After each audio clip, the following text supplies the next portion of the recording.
Hello everyone, welcome to jupiter.09 channel. ఈరోజు special చిక్కుడుకాయ కూర. చిక్కుడుకాయలో ఫైబర్ ఎక్కువ ఉంటుందండి. వారానికి 2 సార్లు తిన్నా హెల్త్కి చాలా మంచిది. కూర కూడా చాలా టేస్టీగా ఉంటుందండి. చాలా ఈజీ ప్రాసెస్. సో లేట్ చేయకుండా కుకింగ్ స్టార్ట్ చేద్దామా. ఈ చిక్కుడుకాయల్ని ఎలిఫెంట్ ఇయర్ బీన్స్ కూడా అంటారు. చూడండి, ఇలా ఒలవాలి. ఫస్ట్ సైడ్ ఉన్నదంట పీచ్ తీసేసుకొని ఒకవైపు నుంచి ఓపెన్ చేసి లోపల చూసుకోవాలండి. పురుగులు ఏమన్నా ఉంటే పడేసేయండి. బాగానే ఉంటే ఇంకా ఇలా ముక్కలు చేసేసుకోండి. అన్ని కాయలన్నీ అలా ముక్కలు చేసేసుకొని వాటర్లో ఒక 10 మినిట్స్ నానబెట్టి వాష్ చేసి తీసేసుకున్నాను. మీడియం సైజ్ ఉల్లిపాయ, 3 టమాటాలు, వెల్లుల్లి రెమ్మలు ఒక 10 తీసుకున్నాను, పచ్చిమిర్చి, కరివేపాకు. ఇంకా తాలింపు వేసేసుకుందాము. దాల్చీని చెక్క, పోపు గింజలు, జీలకర్ర, కట్ చేసి పెట్టుకున్న పచ్చిమిర్చి ముక్కలు, ఉల్లిపాయ ముక్కలు, కరివేపాకు. ఫ్లేమ్ మీడియంలో ఉండాలండి. ఇదంతా ఒకసారి మిక్స్ చేసేసుకొని ఇందులో దంచి పెట్టుకున్న వెల్లుల్లి వేసుకోవాలి. మళ్ళీ ఇది ఒకసారి మిక్స్ చేసేసుకొని ఆ తర్వాత మనం చిక్కుడుకాయ ముక్కలు వేసేసుకుందాము.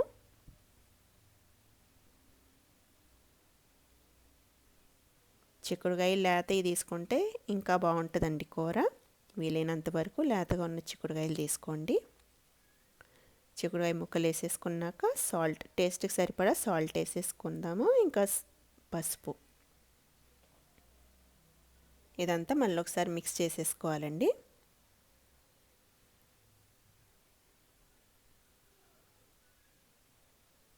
మిక్స్ చేసేసుకున్నాక ఇప్పుడు ఇందులో టమాటాలు వేసుకుందాము. టమాటాలు వేసిన తర్వాత మళ్ళీ ఒకసారి మిక్స్ చేయాలి.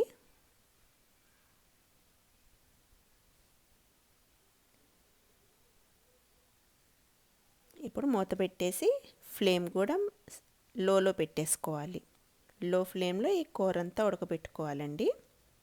ఒక 10 మినిట్స్ తర్వాత చూపిస్తున్నాను. మనం వాటర్ అస్సలు పోయలేదు, కానీ చిక్కుడుకాయలో ఉన్న వాటరే మనకి సెపరేట్ అయ్యింది కూరలో. చూడండి, వాటర్ సెపరేట్ అయింది చిక్కుడుకాయలోది. ఆ వాటర్కి ఉడికిపోయిద్ది. చిక్కుడుకాయలో ఉన్న వాటర్తోనే కూర అంతా మగ్గిపోయిద్దండి. ఎక్స్ట్రా వాటర్ పోయాల్సిన అవసరం లేదు. కూర ఉడికేదాకా 5 మినిట్స్కి ఒకసారి మధ్య మధ్యలో మిక్స్ చేస్తూ ఉండాలండి కూరని. చూడండి, ఇలా నేను చూపిస్తున్న విధంగా. టమాటా మగ్గిందండి. మగ్గిన టమాటాని స్మాష్ చేసేయాలి. అలా నలిపేస్తే సరిపోయిద్ది టమాటాని. ఇప్పుడు ఇందులో కారం వేసేసుకుందాము. చిక్కుడుకాయ ముక్క కూడా 70% బాయిల్ అయిపోయిందండి. అందుకని ఇంట్లో కారం, 1/2 స్పూన్ జీలకర్ర పౌడర్, 1 స్పూన్ ధనియాల పౌడర్ వేసేసుకొని మిక్స్ చేసేస్తున్నాను. మొత్తం ముక్కలకు పట్టేలా మిక్స్ చేసేసి మూత పెట్టేసుకుందాము. కూర అంతా లో ఫ్లేమ్లోనే ఉండాలండి. మళ్ళీ ఒక 5 మినిట్స్ తర్వాత చూపిస్తున్నాను. చూడండి, కూర ఎంత బాగా ఉడికిందో. ముక్క బాగా మెత్తగా ఉడికిపోవాలండి. అప్పుడు దాకా మూత పెట్టుకొని మనం ఉడకపెడతా ఉండాలి కూరని. సిమ్ ఫ్లేమ్లో ఉడుకుతూ ఉంటుంది.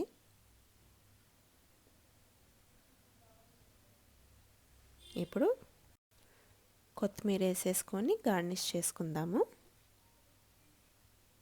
మళ్ళీ ఒకసారి మిక్స్ చేసేస్తామండి.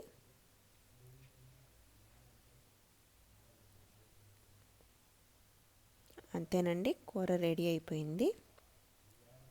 చాలా టేస్టీగా ఉంటుందండి. మీరు కూడా ట్రై చేయండి.